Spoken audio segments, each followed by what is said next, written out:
একটা জিনিস খুব মেনে আর কি ব্যাপারটা করি, সেটা হচ্ছে যমশিলা। যমশিলা তোমরা নিশ্চয়ই সবাই শুনেছ, বা ছোটরা যারা এখনো জানো না, যমশিলা হচ্ছে জগন্নাথ দেবের মন্দিরে, শ্রীমন্দিরে 4টে প্রবেশদ্বার আছে। এবার 4টে প্রবেশদ্বারের মধ্যে সিংহদুয়ার, যেটা হচ্ছে প্রভুর মেন প্রবেশদ্বার, যেখানে পতিত পাবনকে বাইরে থেকেও দেখা যায়, পতিত পাবন দর্শন করা যায়। এবার ওই সিংহদুয়ারে 22টা সিঁড়ি আছে।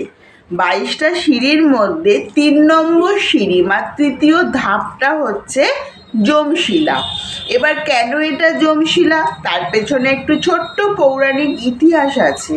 যখন জগন্নাথ দেব পুরীতে আবির্ভূত হলেন, তখন তো সবাই সাধারণ মানুষ তাকে দর্শন করছে, দর্শন করে সে পাপ মুক্ত হচ্ছে।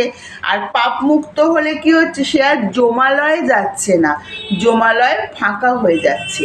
সেক্ষেত্রে যমরাজ এসে একদিন প্রভুর সঙ্গে দেখা করে বলল, প্রভু এইভাবে যদি চলতে থাকে, সবাই পাপ মুক্ত হয়ে যায়, তাহলে যমালয় তো পুরো ফাঁকা থাকবে।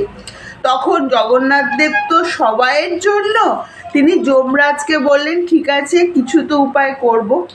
কি উপায় বলল, আমার যে 22টা সিঁড়ি আছে প্রবেশদ্বারে, মেন সিংহদুয়ারে আর কি, 3 নম্বর ধাপে তুমি অবস্থান করবে।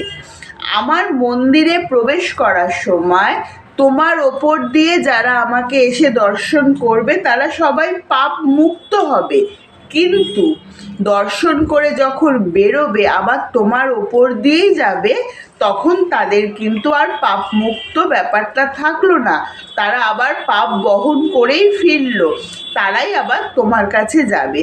ওই জন্য আমি যেটা জানি, আমি যেটা মেনটেন করি, সেটা হচ্ছে আমি সিংহদুয়ার দিয়ে ঢুকলেও বেরোই কিন্তু দক্ষিণ দুয়ার বা পূর্ব পশ্চিম দুয়ার। যমরাজকেও তো উনি ফেরাননি, যারা অজান্তে আবার ওই সিংহদুয়ার দিয়েই বেরোবে। যমশিলা 3 নম্বর, ওটা কালো রঙের, তোমরা যারা এখনো ব্যাপারটা জানো না, দেখবে ওই সিঁড়ির রঙটা পুরো কালো, ওটাকে যমশিলা বলে। তা প্রভু তো উপায় করে দিল, কেন যমালয়টাও তো ফাঁকা যেতে পারে না, প্রভু তো সবাইয়ের জন্য। যেহেতু পুরী যাব, আমার একটা একটা করে ঘটনা মনে পড়ছে, আমি চেষ্টা করবো একটু একটু করে শেয়ার করার। টাটা।